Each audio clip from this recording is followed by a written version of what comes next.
I know a lot of things. I mean, 2 plus 2, 1 plus 1, 3 plus 3. I just know 3 financial things. Oh.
Good evening, afternoon, morning for tomorrow.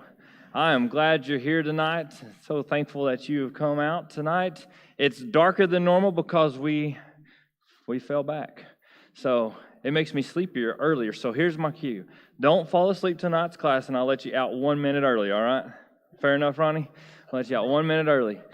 All right, let's get started tonight. We're going to be in the book of Proverbs, continuing on in our wisdom series. Once again, what does Solomon have to tell us? What can we glean from the passages? And I hope that we can find tidbits of wisdom and understanding in everything that we do and say with the lessons that we approach them with. Tonight, we're going to be looking at, I'll get to that in just a second. Here's your brain teaser for the start, all right? Everybody wake us up. We've been a long day. It's Wednesday. What is the number of this parking spot? The car is pulled in. What is the number of this parking spot? All right, ready? Go ahead and try and figure it out. Is there multiplication? Is there division involved? No. All right. Yeah, you can raise your hand. What do you think it is? 87. Any other guesses? 90, 80, 88, 78. All right, so here's how we get to it. If you look at it and turn it upside down, there you go. Now you know what it is? Casey was right. Casey, kudos. He's on cue tonight. All right, that's your early question. You're exempt from all the other answers that you have to give tonight. Everybody else is on the hook still. All right, so there we go. Sometimes it's perspective of how you look at things or what you need to go around in order to do it. Tonight, we have been looking at different wisdom glimpses of what Solomon has given to us throughout the book of Proverbs. Tonight, last time we looked at our influence in media and some of the things that we could get caught up in, specifically putting some safeguards for us and for our children. That was 2 weeks ago because last week was focus groups. This week, we're continuing on in that thought process, and I want us to talk about don't go near the door. And I want you to think of it this way. How can this apply to me?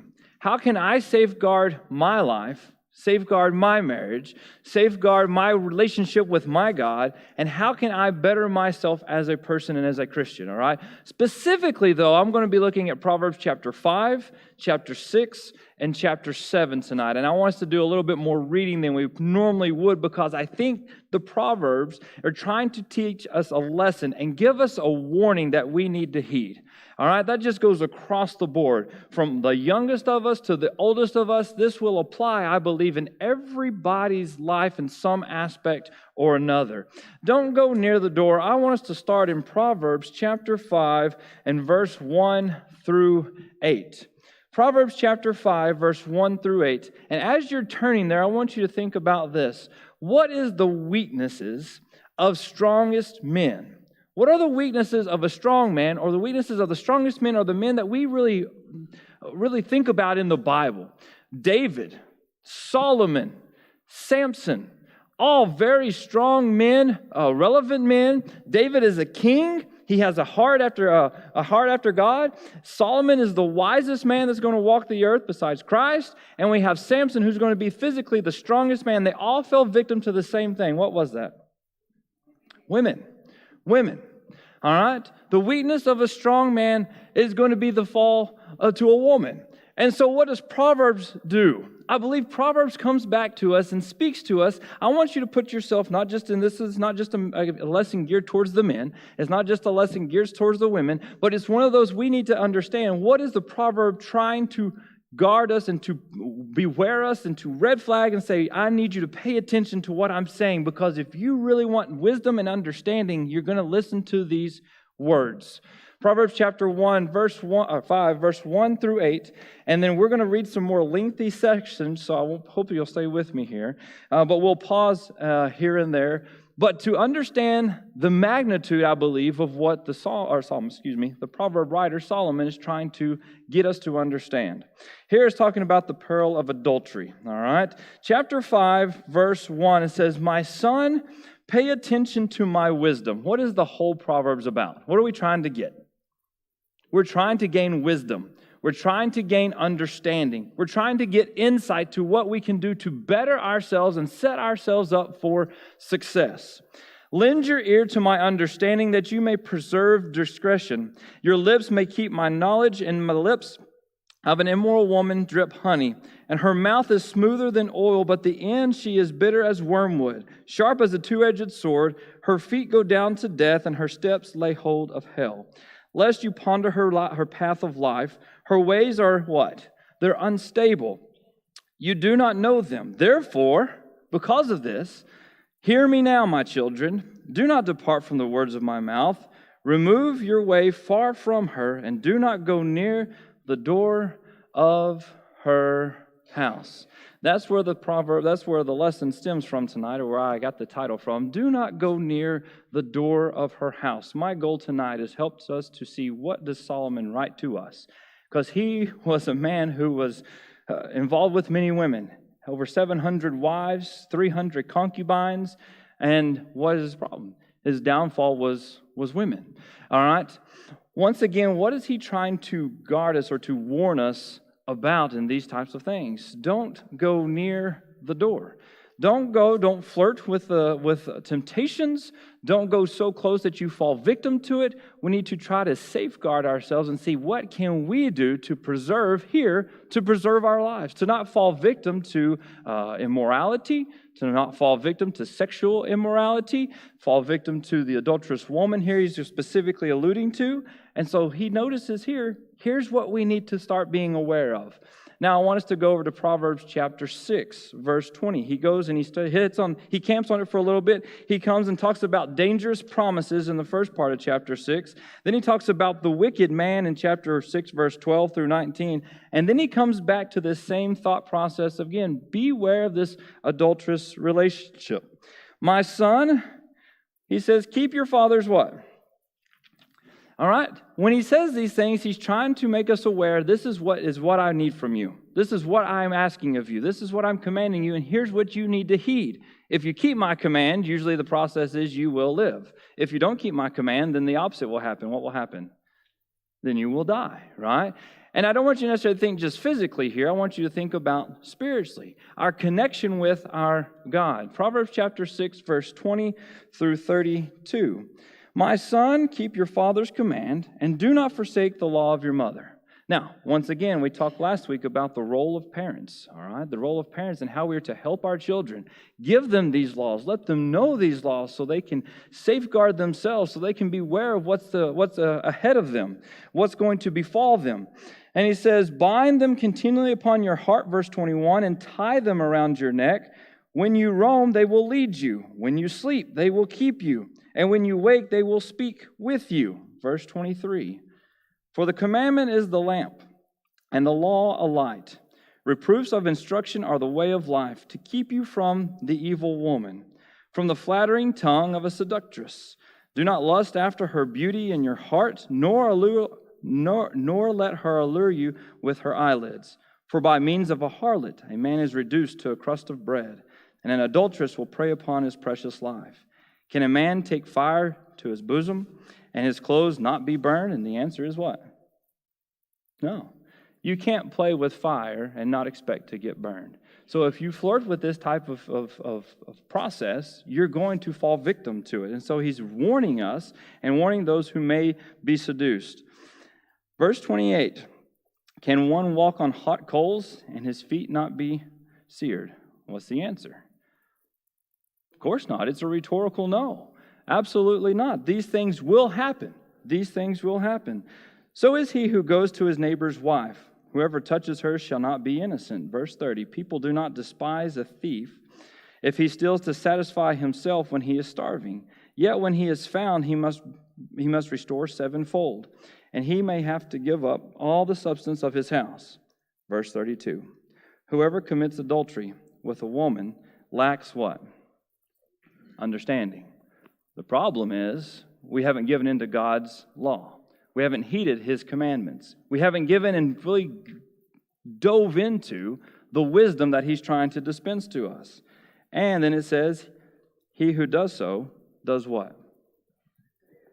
Destroys his own soul. Adultery is something that doesn't scathe us very easily. The world is involved in it heavily. And we will have people within our own families that it will be affected to us. And this lesson is not geared to hurt anybody, but help us to once again be aware of the things and the dangers that are out there. And what can we do is what I want us to ask and keep reminding ourselves. What can we do to make sure that we do not fall victim to this?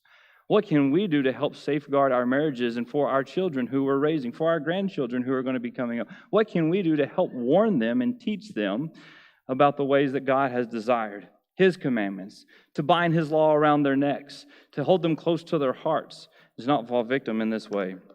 And so we have here once again, Proverbs chapter 6, Solomon's writing and saying, beware. Notice what's happening. Notice what you're going to. You can't play with fire and not get burned. So make sure you're holding fast to my law and my ways. And then he continues in chapter 7. Chapter 7. My son, keep my words and treasure my commands within you. Once again, what is his cry? I know I'm asking rhetorical questions. I already know the answer, but go ahead and voice them for me. This is part of make sure everybody's with me. All right? He's reminding them. He comes to a little section every time he says, look, I need you to keep my commandment. Hold fast to my law. Remember what I've told you. Don't stray. Keep my words. Treasure my commands within you. Keep my commands, and what is the outcome? You will live. So once again, the rhetorical pattern that we have here is if you keep God's commands, guess what? There is blessings, there is life, and you're going to live. If you don't keep my commandments, what's going to happen? The negative adverse effect, right? You're going to not have blessings and you're going to die. Death is going to be at your doorstep. And the law as the apple of my eye, into verse 2. Verse 3, bind them on your fingers, write them on a tablet of your heart. Say to wisdom, you are my sister, and call understanding your nearest kin, that they may keep you from what? Once again, we're talking about the immoral woman, and he's fixing to get down to the crafty harlot, about what happens and what goes on. From the seductress who flatters with her words, verse 6, for at the window of my house I looked through my lattice, and saw among the simple I perceived the use. A young man devoid of understanding, passing along the street near her corner. And he took the path to her house in the twilight, in the evening, in the black and dark night. And there the woman met him with the attire of a harlot and a crafty heart. And she was loud and rebellious. Her feet would not stay home. And at times she was outside, at times she was in the open square, lurking at every corner. And she caught him and kissed him with impudent face. She said to him, I have peace offerings with me. Today I have paid my vows. So she came out to meet you, diligently to seek your face, and I have found you. I have spread my bed with tapestry-colored coverings of Egyptian linen, and I have perfumed my bed with myrrh, aloes, and cinnamon. Come, let us take our fill of love until morning, and let us delight ourselves with love, for my husband is not home. He has gone on a long journey. He has taken a bag of money with him and will come home on the appointed day. Verse 21. When her enticing speech has caused him to yield, with her flattering lips she seduced him. Immediately he went to her as an ox goes to slaughter, or as a what? Or as a fool to correction of the stocks. The whole Proverbs are written so that we can do what? So that we will be wise in our decisions. So we will know how to go about our lives and to seek ourselves and be prosperous and set us up for success and help to set our kids up for success. We've talked about the fool many times. How many times is the fool mentioned in Proverbs or a similar phrase to the fool? Anybody remember?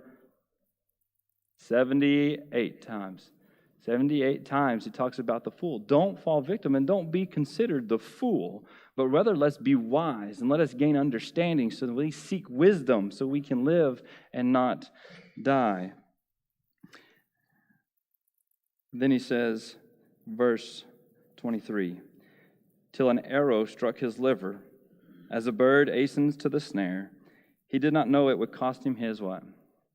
His life. Now, therefore, listen to me, my children, and pay attention to the words of my mouth. Do not let your heart turn aside to her ways, and do not stray in her paths.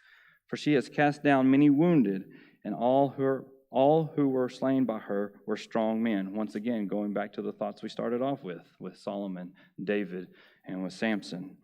Her house is the way to hell, descending to the chambers of what? Of death. And so I hope that you see the importance of what he's trying to warn us here with the adulterous woman, with the lewdness, with the things that are going on. But also, if we're not seeking and trying to gain wisdom and using the commandments God has given to us and we stray away from us, then things are going to turn sour and going to be bad for us. Death is lurking at our doors, but is right opposite of life that he has given to us. And so part of the questions that I want us to think about is, what are some of the reasons people give when we have into this thought of adulteress, or when the immoral woman is lurking and when the men go away? Well, have you ever heard within the marriages, well, the grass is greener where? Grass is greener on the other side. Well, I agree with David. They will usually say the grass is greener on the other side, and I'm going to say, well, it's usually greener where it's watered. And so here's my plea to you tonight. With what we've read from the book of Proverbs and trying to gain wisdom and understanding, what can we do is what I want you to ask yourself. What can I do to make my relationship with my family, with my spouse, with my God better? The question really boils down to is, where are you watering, or where are you trying to water, right? Because the grass is going to be greener where you water it, where you fertilize it, where you put your money and your energies towards. And so where is that? Now, once again, what do? I want to review a couple of things. We have mentioned these before, but I want to go over them quickly as maybe helped to you to reassess your lives, maybe reassess some things in your marriage, and what can we do to help keep the green grass right here at home, so to speak. So we're not looking at other places. So we're not going outside where we should be. So we're not looking when we should not be looking. How to keep our marriage greener where we are. A couple of things in the book by Gary Chapman called The 5 Love Languages. I suggested, I think it's a good read, and also helps you in how to communicate. It's a book on communication and with your spouse. What is their love language? What is your spouse's love language? And if you're going, well, I don't have a spouse right now, or I'm single, for the unmarried, whatever the case may be, I want you to go. I'm going to come back and ask this question in just a second in relation to you and your God. I'm going to make the connection there for all of us, all right? But how, if you're married, how do you keep your marriage effective and green and to be prosperous and make sure that it's working well and that we're being successful in our marriages? Because one of the questions I would have to ask is, if we fail in our marriages, if we fail as Christians in trying to have successful marriages and the examples we're trying to set, who else is going to do it, right? And so we have to make these things work. We have to do it God's way. So a couple of things, just to ask the question. What are some things in your love language does your spouse appreciate? Are you speaking words of affirmation?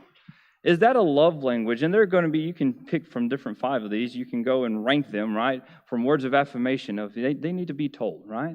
There are some things we like boost. We like to be encouraged. We like hey, you look good today. Hey, I appreciate what you've done. Hey, you did a really good job on this over here. Words of affirmation. Maybe it's quality time. Maybe it's spending time with that other person. Are you doing those things? Because life gets this word called busy, right? Busy.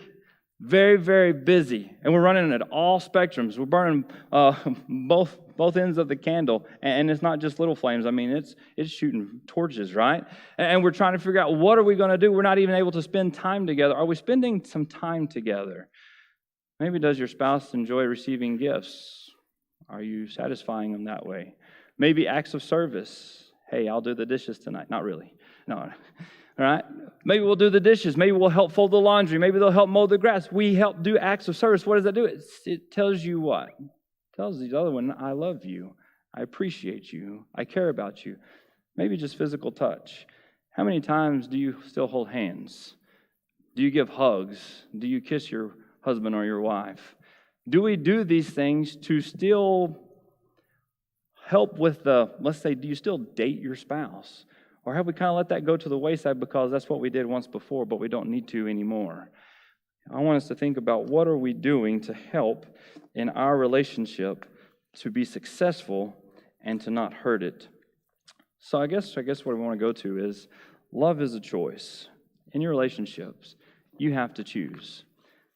I have heard before, different avenues, well, we just fell out of love, and that's why we're in turmoil, and that's why we're going through the divorce, and that's why this is happening. We just fell out of love. I'd want to challenge that thought just a little bit and say, did you just fall out of love, or did you make a choice not to love?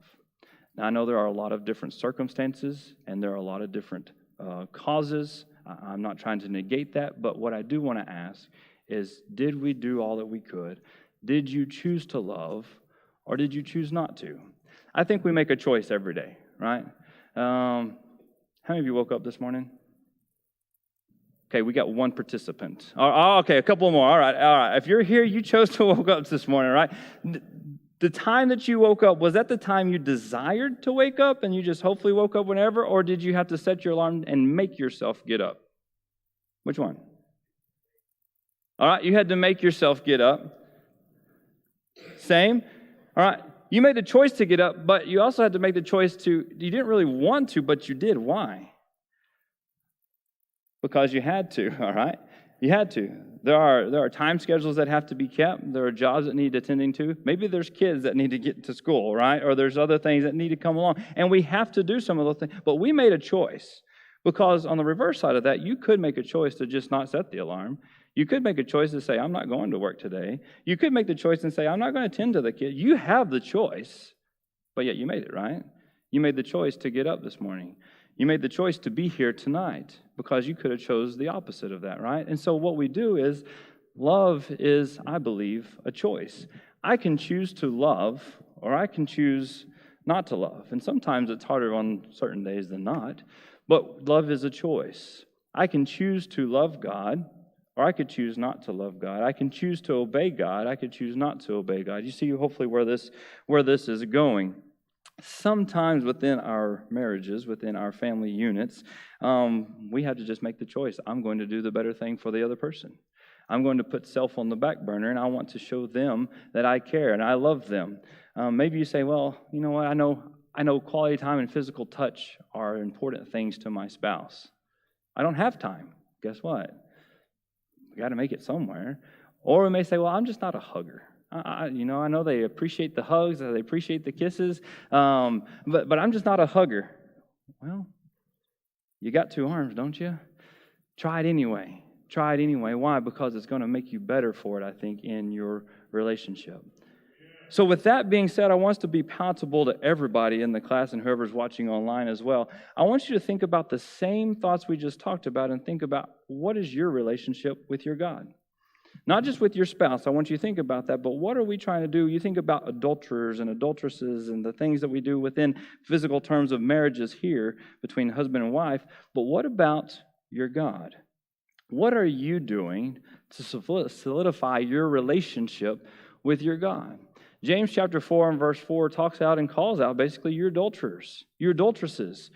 The people, you don't know that friendship with the world is enmity against God. Therefore, whoever chooses to be a friend of the world, what happens? If you choose one side, then what have you done? You've pushed God off. You're going to be his enemy. And so the same thought process, coming back to these 5 love languages within our marriages, I think can still apply to our relationship as individuals with God. And are we harboring and are we uniting and trying to really work on that together? What's God's love language? You think He wants words of affirmation, or do you want words of affirmation from Him? Question really being is, do you need to communicate with God? Yeah, He's communicating with us all the time. He is trying to give us His laws, and He's trying to give us everything we need. The question comes back to me, am I communicating back to Him? I think quality time. Are we spending quality time with our spouses, but are we spending quality time with God? But see, where you put your time and your energy and all your efforts, that's where you're going to really put stock in it, right? And so we can say, I love God, and we can give Him lip service all day long, and we can look good in front of others in the community, but are we feeling some of these things? Receiving gifts, and maybe I want you to think of it this way. Are you giving gifts? And what I mean by that, are you giving your sacrifices and making your life a living sacrifice unto God? Are you doing acts of service for God? And I didn't know how to relate the physical touch necessarily, so if you can think of something there, go with it. But the whole process is, what are we doing in our relationships to better them and make them for success? So how to maybe safeguard some things in our marriage. Here are some do's and maybe some don'ts that I'd like to just suggest. Some things that I try to practice, and hopefully maybe you as well. What can we do to not be lured away? What can we do to not even be tempted? To stay away from the door of immorality, to stay away from the door of temptation, and make sure that we're doing what God has asked from us.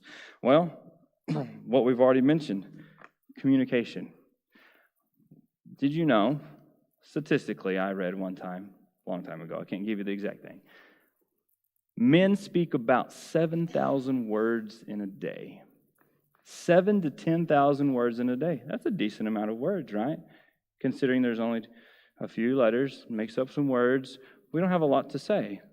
But, anybody want to take a stab and see how many words women speak? Oh, we did have a taker. What'd you say? No, what'd you say, Ronnie? Oh, you're scared now. Okay, you got it. All right.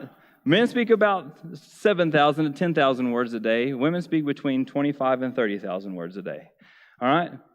The point being is, gentlemen, do you communicate with your wives? Do you give them what they're needing? Are you fulfilling some of those words of affirmation, but just the communication factor? And this is not just one-sided. Some guys need communication as well. If you don't communicate with them, then the lines of communication get broken, things get arrayed, and it goes poorly, right? So are we communicating we tell them how much we love them, how much we appreciate them? How many of you get your feelings hurt if somebody gives you words of accolades? No? Words of encouragement? You don't mind if somebody tells you how good you are, or how pretty you look, or how handsome you are today, or how good of a job? Oh, Tim's not sure. Okay, all right. But don't those things help you and build you up? And guess what? If you're not doing that and somebody else is, what could be happening and transpiring there? Are you spending time together? That quality time, once again. Are you spending time? The question is, are you dating each other? Are you dating each other, having time to go and to spend with one another? Are you working together through the problems and not going to outside sources to try to receive help? Now, I'm not saying don't go to outside sources, but what I mean specifically is that you're not going to the opposite sex to confide in them to say, here's my problem with my wife, or here's my problem with my husband. What we're trying to do is we're trying to work together through these things, because I believe that only makes you stronger. Here are some maybe some don'ts.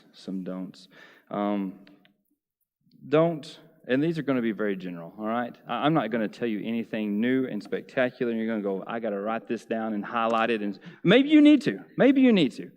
But here are some things to help safeguard, because I've had friends, I've had buddies, I have had preacher friends specifically who don't put safeguards around themselves and their marriages, and you hear some of the horror stories that people go through because something as simple as putting a little boundary in place. I say little boundary. A boundary in place could really help later on in life. One, don't be alone with the opposite sex. Don't be alone with the opposite sex. Why? That could create so many different problems, and so many different things could be said, could be misconstrued, can lead to things that we shouldn't lead to. Once again, our problem here is what we're trying to do is trying to prevent problems from happening. So don't be around or alone with the opposite sex. Even when I told this to somebody the other day. I appreciate when I was in Greenville.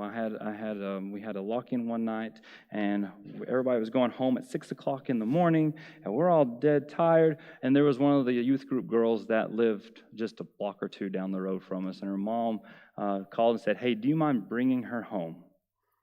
I appreciate the trust. I appreciate the confidence.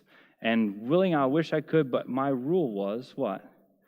I don't take anybody of the opposite sex in my car, especially younger than me. That just doesn't look right. It could be perceived differently. Anything could be said. And so once again, putting some of those safeguards up for you or for your children is going to be one of those things to help us in what we're trying to accomplish. Once again, putting up those safeguards are going to be important in our life to make sure that we're not falling victim to what Solomon is talking against here. Matthew chapter 5, verse 28. You've heard it said, "You shall not commit adultery." Where does that come from? The Ten Commandments. Ten Commandments. And so when he goes through Matthew chapter 5, he refers back a lot to the Old Testament, specifically to the commandments. You have heard it said, don't do this. And we go, okay, that's good. But then Jesus is going to say, but I say to you, and he's going to give another command. He's going to up the ante just a little bit in Brandon's opinion. He's going to say to you, you shall not commit adultery. All right, don't commit this sexual immorality with another person. All right, and we can say, all right, that's good. I've accomplished that. I'm not planning on that. But then he says, but I tell you, who's the I? All right, Jesus is going to say, look, this is what Moses wrote. This was the law then, which is the Old Testament was a tutor to bring us to the understanding and knowledge of God for us to help us put parameters around us. And then Jesus comes and says, look, here's what you've practiced. Here's what you need to do. But I'm going to tell you what? That anyone who looks at a woman lustfully has already committed adultery with her in his heart.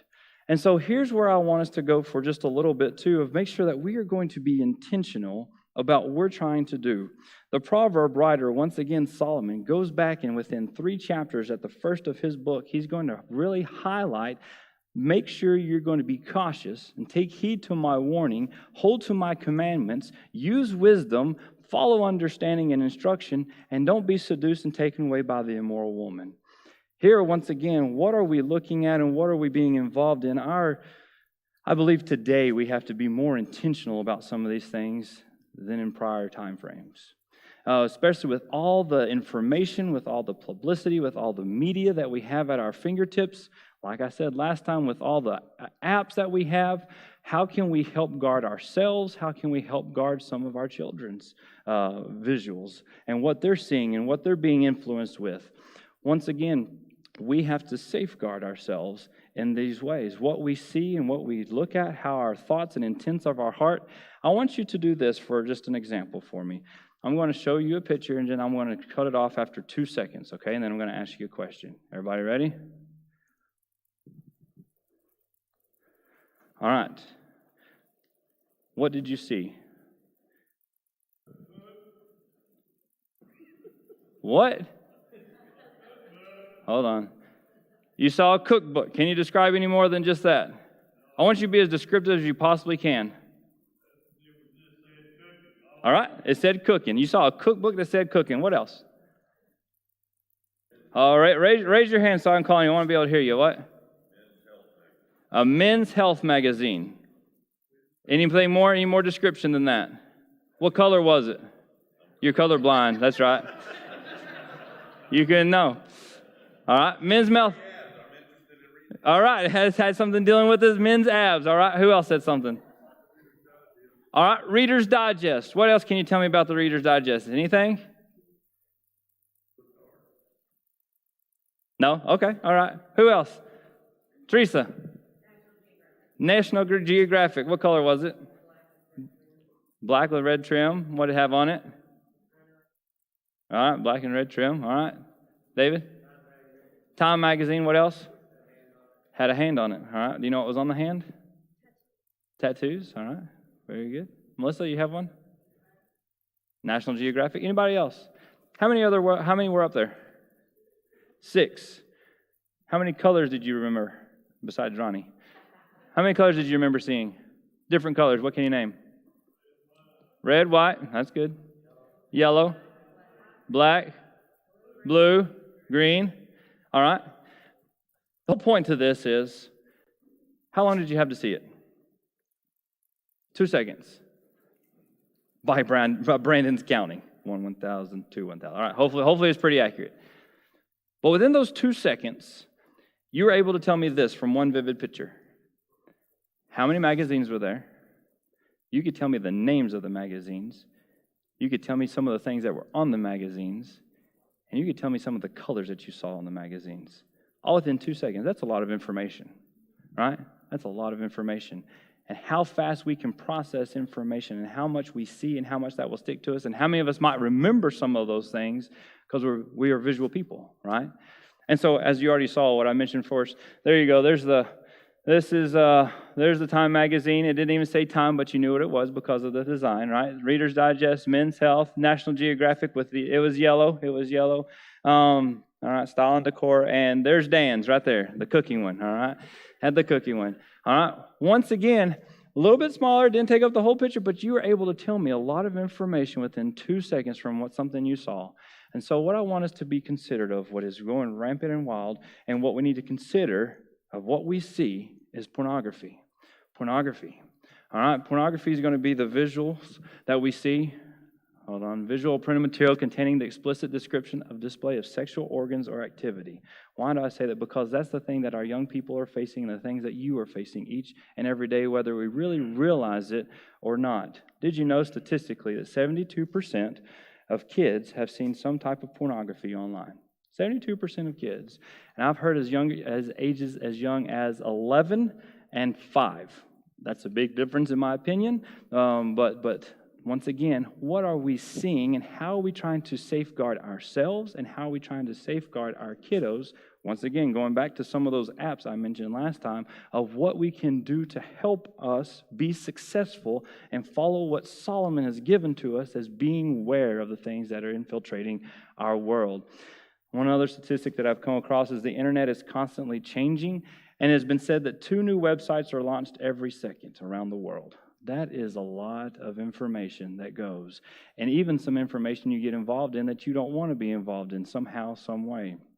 Pornography, this visual stimulation of processes, it can lead to permanent and addictive structures, one doctor says, in the brain, addiction that can be more difficult to quit than that of what? Cocaine. When I found that, I thought, man, that is staggering and that is scary, especially what's being pushed in our society today. Why am I telling you this? Because I'm hoping that if you see the magnitude and the destruction that it can cause, and how can we help ourselves and our kids and our grandkids in a world that is so influenced heavily from a lot of these things. This basically goes on to say how the heightened emotions and how everything works together is basically a high that can't be reached and it's trying to still continually be attained. That's why it's so addictive in its structure and what we're being faced with. Some other statistics that I thought were interesting that you may just want to be aware of. 1 in 4 American adults who were surveyed back in 2002, so this is way out of date.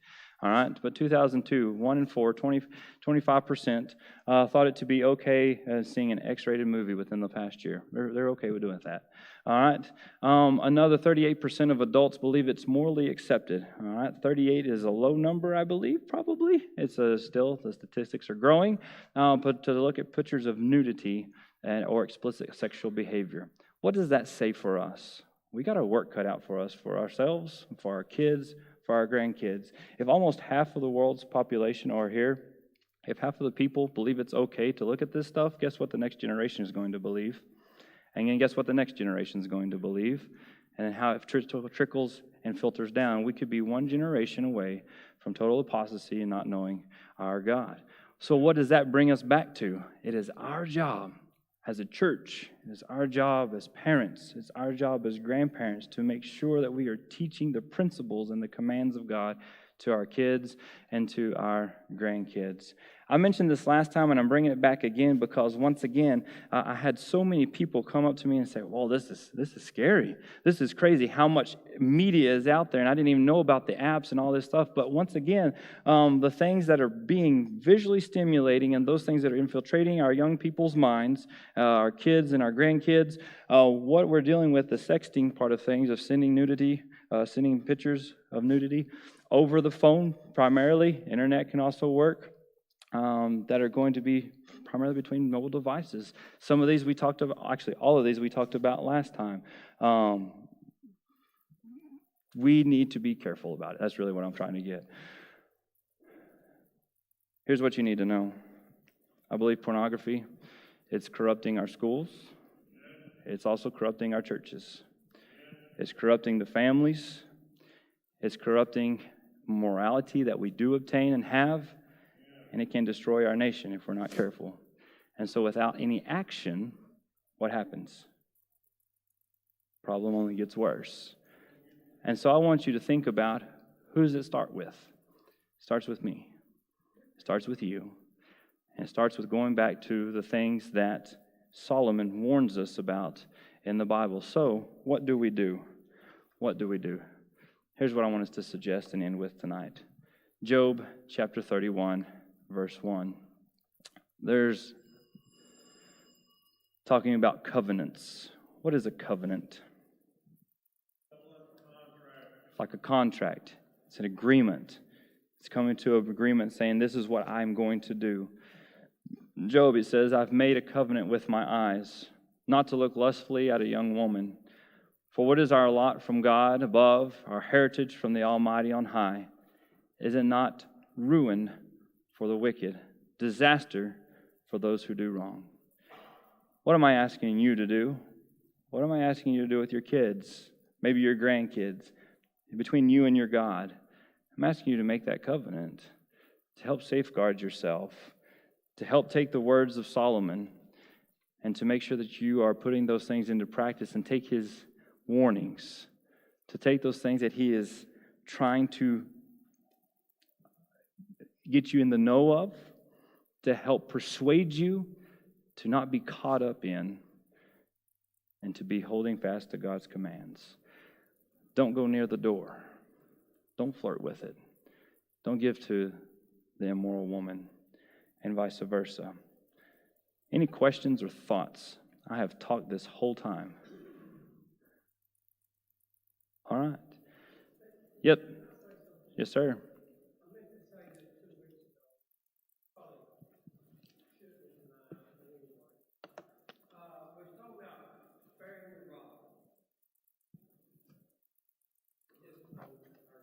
Yes, sir. And there's not a whole lot of young parents in here tonight. But I would just like to make a statement that if we think we can raise our children the way God wants us to, and fair to God, then are we not saying that we are wiser than God? Yeah. To reiterate what was just said, if God says don't spare the rod, and we think that we can, are we trying to make ourselves wiser than God? So don't seek after maybe our own counsel, but seek after God's. Thank you, James. Any other comments? Sir? Brandon, through inspiration from David, tells people will perish, something like that. Yes, sir. Let's fast forward then to the New Testament. Jesus said, love me, you will keep my commandments. That's all of it. We don't pick and choose. That's all of it. Yeah. The topic up there on the screen, love, is one of the most important factors keeping those commandments. Agreed. It is the centerfold of it all. God is love and everything about him is love, and that's why he actually disciplines. That's why he gives us laws. That's why he helps us, because of his ultimate love. So yeah, and everything that we do is revolved around love, no matter what is said. Yes, Melissa? I'm going to have you talk a little bit louder, or I'm going to have to walk halfway back there.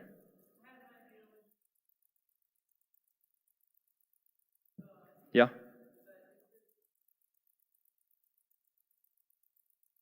Yeah? Yeah? Yeah?